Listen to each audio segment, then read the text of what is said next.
इंदौर शहर जो कि भारत का सबसे स्वच्छ शहर माना जाता है, जहाँ पे दूषित पानी पीकर कई लोगों की मृत्यु हो गई। अब खबर इंदौर से, जहां इंदौर में दूषित पानी के सेवन से 7 लोगों की मौत का दावा किया जा रहा है। आपको बता दें कि अब ये आंकड़ा बढ़कर 16 हो चुका है।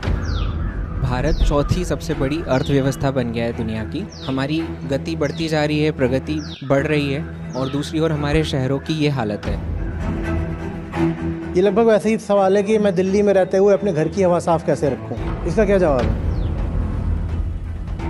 यद्यपि दुनिया में जो प्रदूषण है उसकी जिम्मेदारी गरीबों की नहीं है। कुल मिलाकर के दुनिया का भी जो प्रदूषण है वो अमीरों का ही फैलाया हुआ है। लेकिन अमीर फैलाता भले ही ये प्रदूषण, लेकिन बर्दाश्त नहीं करता। वो फैला लेगा प्रदूषण, पर वो अपने लिए जो सबसे एडवांस्ड कटिंग एज टेक्नोलॉजी का फिल्टर होगा, एयर प्यूरिफायर, वो लगवा लेगा। गरीब प्रदूषण फैला भी लेगा और झेल भी लेगा, खा लेगा, पी लेगा, कि उसके पास कोई विकल्प नहीं है। अमीर होने का मतलब ये नहीं है कि 100 को गरीब करके अमीर बने। अमीर होने का मतलब समझते हो क्या है? तुम्हें संख्या बल ही बढ़ाना पड़ेगा। ये लोकतंत्र है, यहाँ हर सर के पास एक वोट होता है। जब तक ये सरों की संख्या नहीं बढ़ाओगे कुछ नहीं होगा। प्रणाम आचार्य जी। हाल ही में रिपोर्ट्स के अनुसार मतलब जापान को पीछे छोड़कर भारत चौथी सबसे बड़ी अर्थव्यवस्था बन गया है दुनिया की। और दूसरी ओर हम देखते हैं इंदौर शहर जो कि भारत का सबसे स्वच्छ शहर माना जाता है, वहाँ पे हाल ही में अभी एक घटना हुई है जहाँ पे दूषित पानी पीकर कई लोगों की मृत्यु हो गई। उसमें 5 महीने तक के बच्चे भी शामिल थे। अब ये सुनकर बहुत बुरा लगता है क्योंकि वो मेरा शहर है, मैं हमेशा से रह रहा हूँ वहाँ पे। ये विरोधाभास हमें क्यों दिखता है कि हमारी गति बढ़ती जा रही है, प्रगति बढ़ रही है, और दूसरी ओर हमारे शहरों की ये हालत है? देखिए, एक देश के तौर पर हमारा जो कुल उत्पाद है, जीडीपी, सकल घरेलू उत्पाद, वो दुनिया में बढ़ता जाए, ये अच्छी बात है आंकड़े के तौर पर हमें ये याद रखना होगा कि वो इसलिए है क्योंकि हम 150 करोड़ लोग हैं। अगर भारत का जीडीपी दुनिया में आज चौथे नंबर पर है तो उसका कारण जनसंख्या है। जीडीपी क्या होता है? Per capita income multiplied by population. दो चीज़ों को गुणा कर दें आप तो जीडीपी आता है। पर कैपिटा ले लीजिए, प्रति व्यक्ति आय, और उसको आपने किससे गुणा कर दिया? ये कितने लोग हैं, कितने व्यक्ति हैं, जनसंख्या। इन दोनों में जिसका ज़्यादा योगदान है हमारे जीडीपी में वो जनसंख्या है।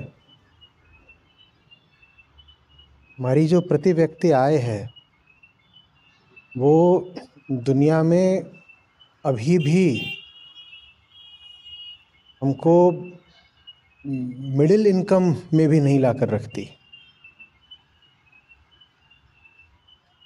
अब मिडिल इनकम से भी अभी ज़रा नीचे हैं प्रति व्यक्ति आय के संदर्भ में।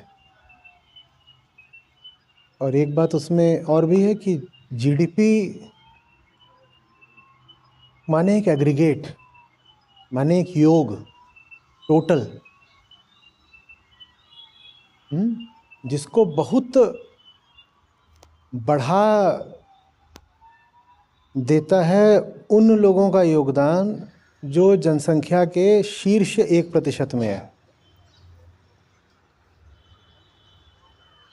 जो जनसंख्या के शीर्ष 1% में है उनका योगदान कुल जीडीपी को ही बहुत बढ़ा देता है, और जो पर कैपिटा जीडीपी है उसको ही बढ़ा देता है। तो भारत में न सिर्फ प्रति व्यक्ति आय कम है बल्कि वो और ज़्यादा कम है जब आप इनकम इनइक्वालिटी को भी ले आओ। पहली बात तो आम आदमी की आय कम है जो कि छुप जाती है टोटल जीडीपी के आंकड़े के पीछे। आप टोटल जीडीपी का आंकड़ा ले लेते हैं जो कि अच्छी बात है, लेकिन उसके पीछे जो प्रति व्यक्ति आय है वो कितनी ज़्यादा कम है ये बात छुप जाती है। और उसमें जब आप ये शामिल कर लें कि उतनी भी पर कैपिटा इनकम में अभी वो लोग भी शामिल हैं जो बेहद अमीर हैं। उनको अगर आप निकाल दें तो प्रति व्यक्ति आय बचेगी, वो तो बहुत ही कम है। आप बात समझ रहे हो? तो दो बातें हैं। पहली बात तो पर कैपिटा इनकम कम है, दूसरी बात तो जितनी है भी वो उतनी उन लोगों के कारण है जो कि एक्सेप्शनली रिच हैं। और इनकम इनइक्वालिटी में भारत दुनिया के शीर्ष देशों में आता है। यहाँ मुट्ठी भर लोग हैं जो बहुत अमीर हैं और बाकी सब एक लॉन्ग टेल ऑफ पॉवर्टी है। तो इन दोनों मुद्दों को आपस में मिश्रित करने की कोई ज़रूरत नहीं है कि यूँ तो हम बहुत अमीर लोग हैं, हम दुनिया में चौथे नंबर पर आते हैं, पर फिर भी मेरा इंदौर इतना प्रदूषित क्यों है? क्योंकि ये दो मुद्दे अलग अलग हैं। टोटल जीडीपी हमारा इसलिए नहीं हाई है कि भारत अमीर हो गया है, वो इसलिए हाई है क्योंकि पहली बात यहाँ जनसंख्या बहुत है, दूसरी बात मुट्ठी भर लोग हैं जिनके पास अंधाधुंध दौलत है। उनकी वजह से जीडीपी का जब आप टोटल करते हो तो लगता है कि काफ़ी ज़्यादा हो गया है। गरीबी और प्रदूषण साथ साथ चलते हैं। कारण सीधा है, गरीब आदमी को अपनी रोज़ी रोटी से आगे कुछ दिखाई नहीं देता, तो वो प्रदूषण करने को भी तैयार होता है और प्रदूषण पीने को भी तैयार होता है। आपको बताया जाए क्लीन एनर्जी मिल रही है पर थोड़ी महंगी है, और डर्टी एनर्जी मिल रही है पर थोड़ी सस्ती है, और आप अगर गरीब हैं तो आप डर्टी एनर्जी ले लोगे। गरीब आदमी प्रदूषण करने को जल्दी तैयार हो जाता है। यद्यपि दुनिया में जो प्रदूषण है उसकी जिम्मेदारी गरीबों की नहीं है। कुल मिलाकर के दुनिया का भी जो प्रदूषण है वो अमीरों का ही फैलाया हुआ है। लेकिन अमीर फैलाता भले ही है प्रदूषण, लेकिन बर्दाश्त नहीं करता। वो फैला लेगा प्रदूषण, वो हवा गंदी कर देगा, पर वो अपने लिए जो सबसे एडवांस्ड कटिंग एज टेक्नोलॉजी का फिल्टर होगा, एयर प्यूरीफायर, वो लगवा लेगा। गरीब प्रदूषण फैला भी लेगा और झेल भी लेगा, खा लेगा, पी लेगा, कि उसके पास कोई विकल्प नहीं है। एक नाला बह रहा होगा नोएडा जैसे किसी शहर में, और नाले के बगल में वहाँ ठेला लगा होगा जो 20 रुपए की थाली दे रहा होगा या 20 रुपए के छोले कुलचे दे रहा होगा, और वहाँ जितनी फैक्ट्रियाँ होंगी उनके बेचारे सब गरीब मज़दूर जो 10,000 15,000 वहाँ पर कमा रहे हैं, वो आके वहीं पे खड़े होकर खा रहे होंगे।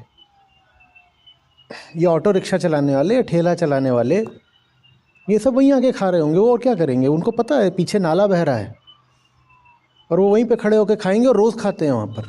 गरीब आदमी प्रदूषण झेल जाता है, उसके पास कोई विकल्प नहीं है, वो क्या करे? आई बात समझ में?